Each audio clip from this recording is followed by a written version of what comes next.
Yesterday at the Madlanga Commission, we heard from the infamous Brown Mogotsi, apparently the ANC fixer, just general busybody. Well, what a performance. There was clearly something in the water because, my Lord, what a guy. Either this Brown Mogotsi is South Africa's answer to James Bond, or he is like that movie character Walter Mitty, who thinks he's something that he's not. It's hard to tell which one of these he is at the moment. So Brown Makotsi apparently has been the middleman in between the crime syndicates and Kat Matlala and Senzo Mkhunu and Shadrach Sabia and every other name that has come out in this Madlanga Commission. And central to it all apparently has been Brown Mogotsi. Well, Mr. Mogotsi arrived at the Madlanga Commission looking like a street thug replete with these shades. He wore a suit that made him look like a pimp or a nightclub owner rather than our own James Bond. Nothing Savile Row about Mr. Mogotsi.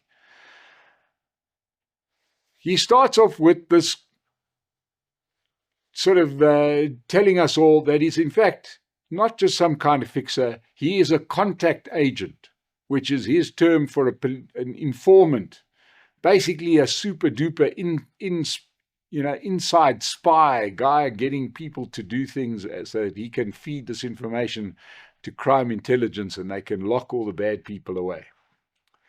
And he said all of the dodgy stuff he did was just to implicate criminal syndicates, not because he was involved. He was just undercover, deep undercover. What a guy. So he denied having any personal relationship of any kind with Police Minister Senzo Mkhunu, although he did say that he had a direct line to Senzo Mkhunu, who, you may recall, was our police minister, but currently sunning himself in Durban as somebody else does his job, but he still gets the money. So that's just the way our government rolls. And apparently his text exchanges with the former minister or minister retired or minister currently on holiday, Mkhunu, were all about some kind of mutual charity project. He spoke about an exchange with the minister where he had explained to the minister that one of their charity funders, apparently they were working on a police-related charity, was in Johannesburg, and he said this was the funder with the 3 billion rand contract with SAPS, our police service. When he was pressed by the commission as to who this funder was, he finally said it was Josias, and that the 3 billion rand tender with our police service was in fact 30 million rand. Just a few zeros there. Yeah, but he's 009 or whatever Mogotsi, so he just added a couple of zeros in. He defended his communication with the infamous Kat Matlala, saying that no, he wasn't facilitating underhanded stuff. He was an undercover crime intelligence operative doing a very secretive and dangerous operation. He made a grand statement that what Mkhwanazi had alleged about him were actually the outcome and perception that he Brown Mogotsi, wanted to create in order to gain Mkhwanazi's trust, to get closer to him and investigate Mkhwanazi's ties to the American CIA. Oh, and by the way, Zulu King, Mrs. Zulu, is also working for the CIA. Now, I think when you start talking about CIA or UFOs and things like that, people start questioning your legitimacy. I don't know how much legitimacy Mr. Mogotsi has, but he did have the ear of these people. It's pretty crazy. And apparently, Mogotsi's handlers had full knowledge of everything he was doing.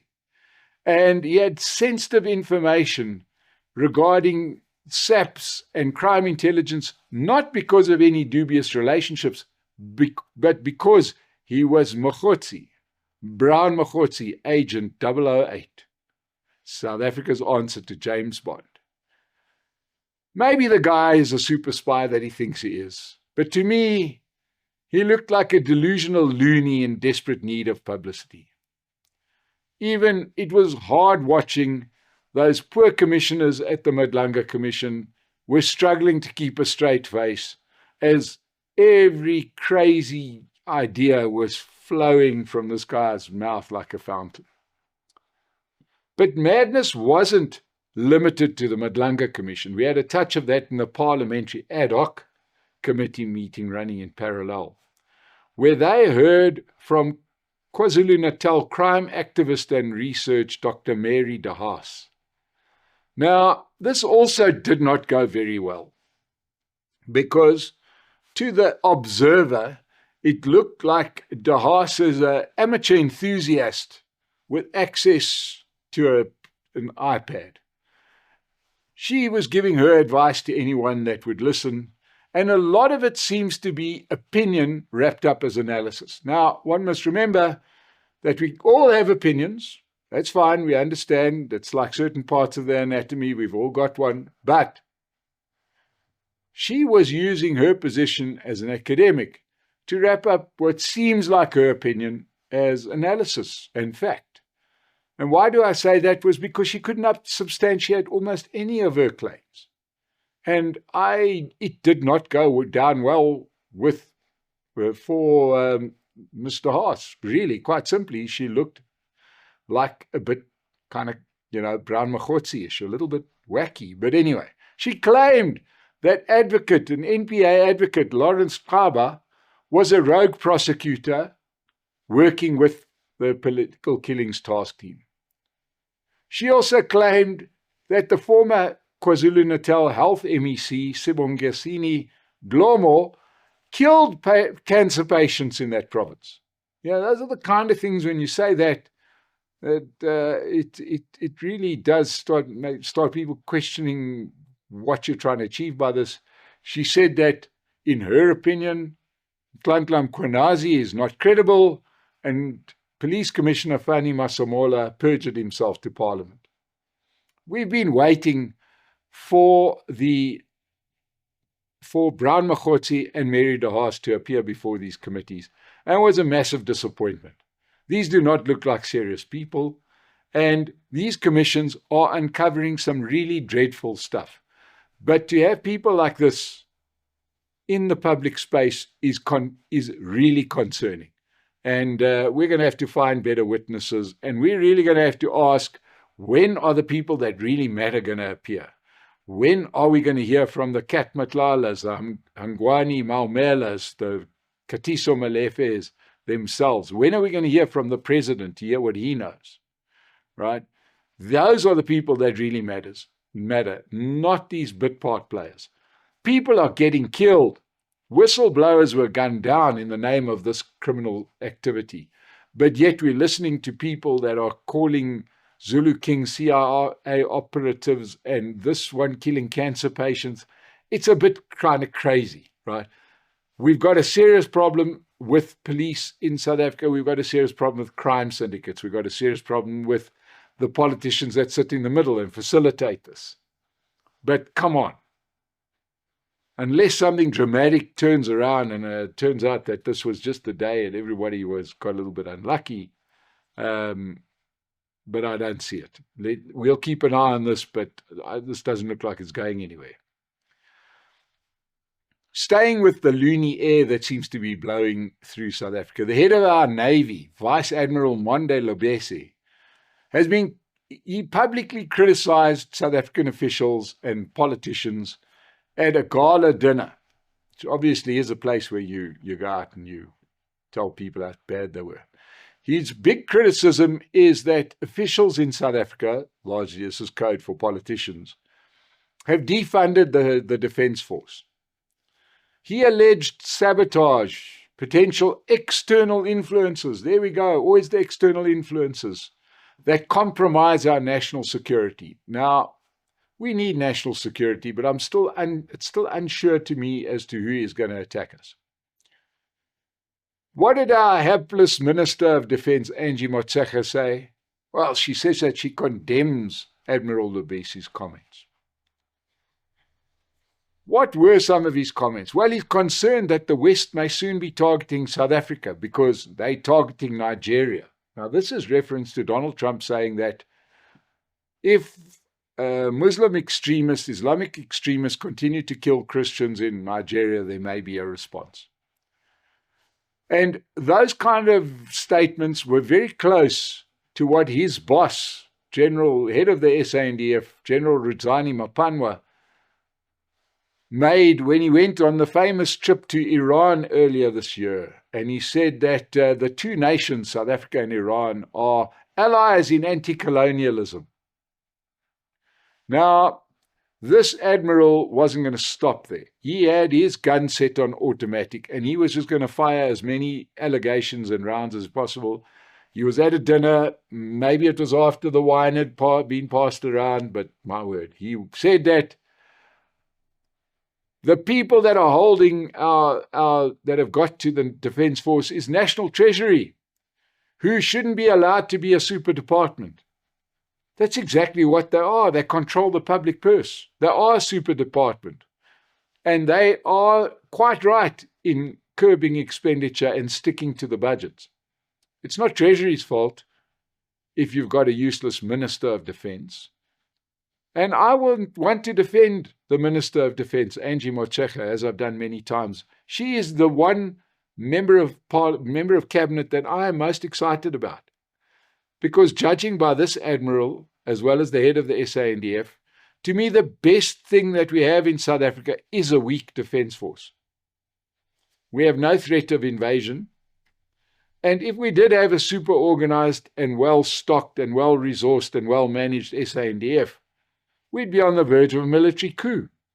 So I personally am in the Angie Motshekga fan club, which includes just me, Angie Motshekga and her family, because we need to keep our defence force out of our politics, because you're going to get people like this when they get in front of a microphone, they're going to start talking crazy stuff. And oh my Lord, the last thing we need is what has gone on in the rest of Africa. So that was the scandal regarding the admiral.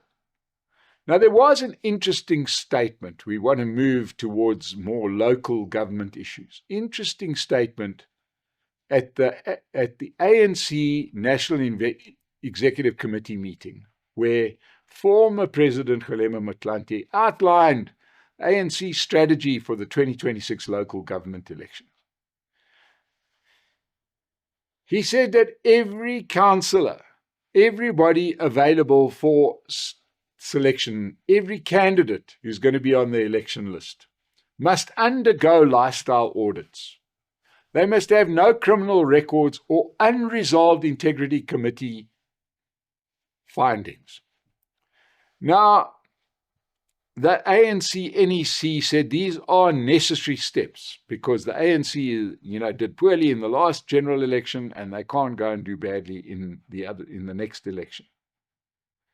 But the question is, when is the ANC NEC going to subject itself to those very same standards that they are imposing on councillor candidates? Right? We know that in the NEC, it includes a president who, has the Pala Pala scandal to answer to, where all sorts of transgressions seem to be there. The source of the money is unclear. The imaginary cattle that he sold to an imaginary buyer, it seems dodgy deluxe. So if you want the poor councillor who wants to run a ward in some rural district in Mpumalanga, why can't the president face the same scrutiny? What about our deputy president?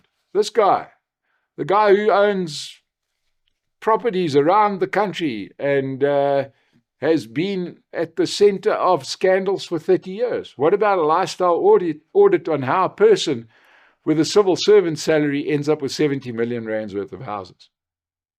How about the Secretary General of the ANC, who took holidays paid for by suppliers when he was the Minister of Sports, Art and Culture? Let's not stop there. Why does the ANC in the NEC have Zweli Mkhize, the guy who's sitting in Parliament questioning other people's integrity, when we know about his digital vibe scandal from 2 years ago. We've had Kuselo Diko, now Kuselo Sangeni, who's sitting on the parliamentary ad hoc committee looking into corruption and police infiltration. This is the same person whose husband stole COVID money that was set aside to keep people alive, but yet she's still there. So if they're going to do it, which I think is a great idea, lifestyle audits, but don't stop there. Do it on everybody, do it to everybody. Now, if the ANC are in fact cleaning up, what about the other parties? Because we all have a go at the ANC, and quite rightly. What they've done over the last 30 years has been scandalous. But they're making an effort, or so they say. We'll have to see whether it actually results in clean governance. But at least they say they're going to do something. What about the other parties? Well, the Democratic Alliance created its own scandal.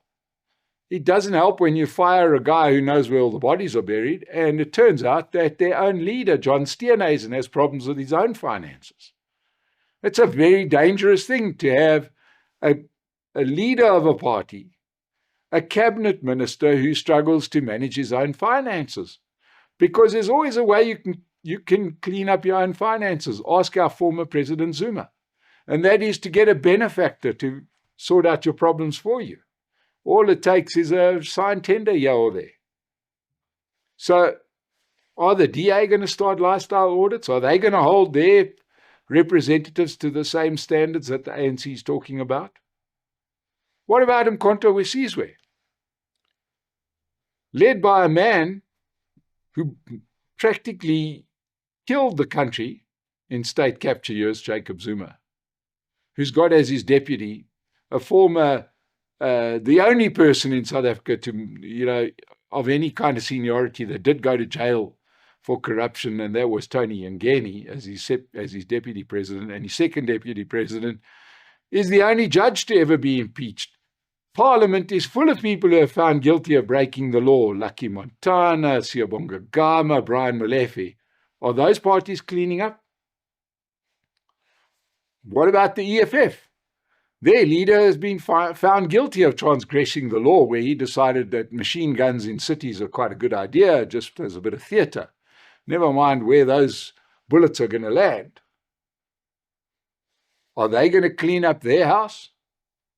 What about the Patriotic Alliance? They are run by two recently former convicts, an ex-bank robber and ex-con artist.